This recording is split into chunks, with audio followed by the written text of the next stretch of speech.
What's going on? What's going on, everyone? My name's Tenebrous Infinite, and in the latest Generation Zero survey, we got asked a big question. In upcoming features, we were asked how we feel as a community about human player-controlled enemies. Otherwise, PvP and GZ. And I'm sure most people's reaction was the same as mine.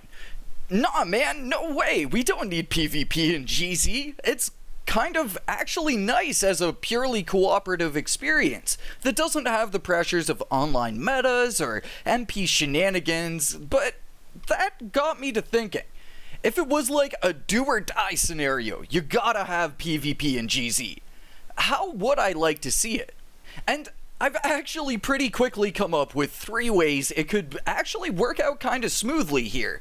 Either maintaining the cooperative experience, being separated from the base game, or as a method that is one of the most listed ways I've seen the community actually want to see PvP in Generation Zero.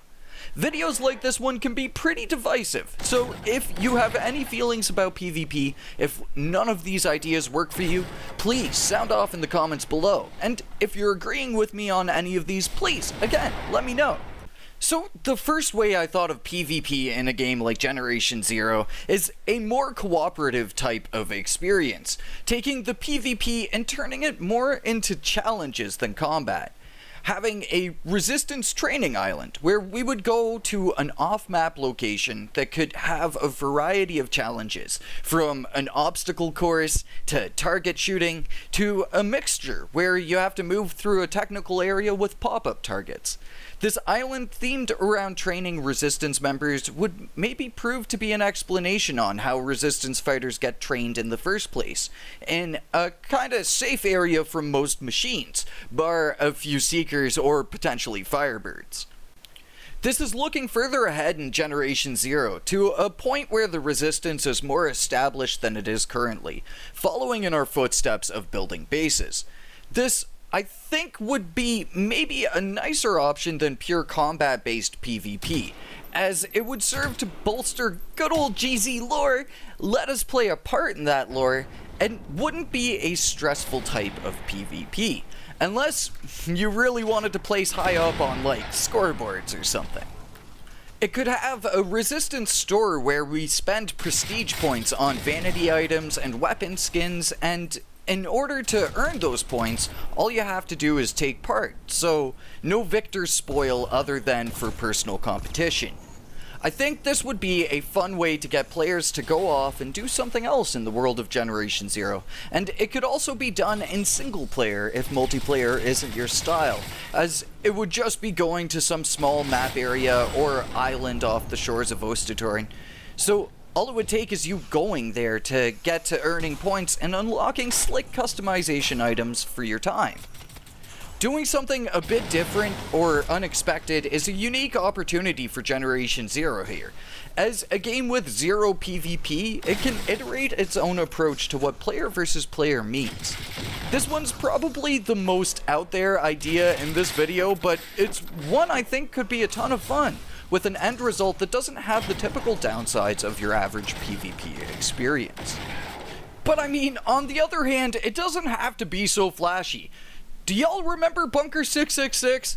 I always wanted to see this place be more of a thing in the game. People originally thought that it might be something like a machine cage fighting thing, but imagine if we get the chance to cage fight other players, go in there and it's some sort of like resistance fight club, going in with whoever's in the lobby to a dungy little arena that's either off-map or under it. You could go in, fight your mates, and whoever else is in another lobby. And it could honestly just be a pretty straightforward PvP experience.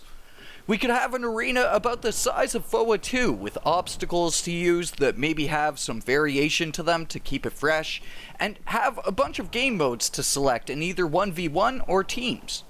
1v1 matches could have 2 options. One with Brawn Ball bats only, slapping each other in savage death matches that would probably actually be pretty intense.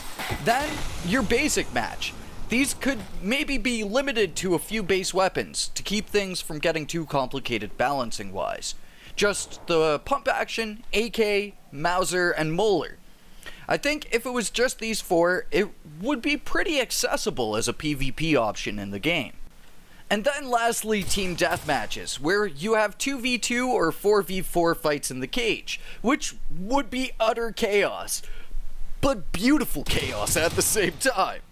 As a straightforward PvP approach, I think this would be the best option. It makes it optional and could follow a similar reward scheme to the last method, where all it takes is participating to earn prestige points. Though, it's still kind of more of a bit of a bummer because it would totally require multiplayer, but it would at least be non-intrusive to players that don't agree with PvP. And the last option I think could be a good fit for Generation Zero, if non-combat and Bunker 666 are no bueno, are invasions. Dark Souls style, where you would have to turn on an option, then your map could be invaded by special player-controlled rivals. These rivals could have unique vanity items for the players, and it'd be a free max level rival, no grind involved. A win-win scenario. And the player invading would get a fresh new experience in GZ, and maybe could earn their own cosmetics in the base game for successfully defeating players. There are two types of enemies I think we could potentially see for the invasions. The first and less likely option is playing as a machine. I'm sure everyone's wanted to play as a hunter before. They're humanoid enough that it wouldn't be too weird, and doing that hunter jump on someone would be the sickest way to get a kill. This option would probably take more time to implement and do well, but I think the end reward for us as players would be a huge one. Getting to play as the machines that we've hunted for so long now would be a really fun role reversal, and would definitely offer variety in our gameplay, with unique vision modes and then the hunter abilities of shoulder mount and jump attack and tick spam. So much tick spam. Playing as the hunter would be really awesome, not only in providing a unique experience, but finally offering that feeling of truly being hunted by the machines, as players could be far more relentless. But the other option, and from the wording of human player enemies makes me think this is the more likely option, playing as an exosuit soldier from the Soviet faction. Bolshevik's personal forces sent out to hunt down the resistance that he fears may get in his way. And after Bolshevik's story arc ends, these guys could become rogue exo-soldiers, so the game mode won't be affected by story progression. You could drop in and hunt down players Terminator style, with unique rewards, and maybe even a whole dang skill tree for your player hunting fun. There could be gear progression, earning more weapons to choose in your loadout as you successfully take out players, earning experience for kills. It would probably be just as fun as the hunter, offering unique weapons or skills along the way, and the threat of running into a high-level exo-soldier in your game would be huge. Exo-soldiers could drop in unannounced too, and at a high enough level, be able to track the player. It'd be hardcore, dude. I love both playing a mode like this, or being hunted down, and having to god mode to take down some crazy dude. I think this invasion option would be great overall though, because it offers more room for it to be a game mode to go alongside the main game. And maybe these exosuit soldiers could drop pieces of their exosuit for you to wear on your main character if you manage to take them down for a unique player reward. Plus, whatever they had loaded in with. It'd be good loot, tense open world combat, and a fun game mode overall if you enjoy PvP. So let me know, what do you think of these ideas for PvP? From non-combat challenges to cage matches to invasions, player versus player combat could actually exist quite well in Generation Zero, but the key factor is that it would take a lot of time and development to make sure that it's a sound experience. But either way, we'll see what comes of that survey as we go on here with GZ. It may take time, but everything we answer in those surveys sculpts the future of this game. So I'm excited for whatever comes from it. Cheers, folks, and catch you all in the next one. Until then, peace.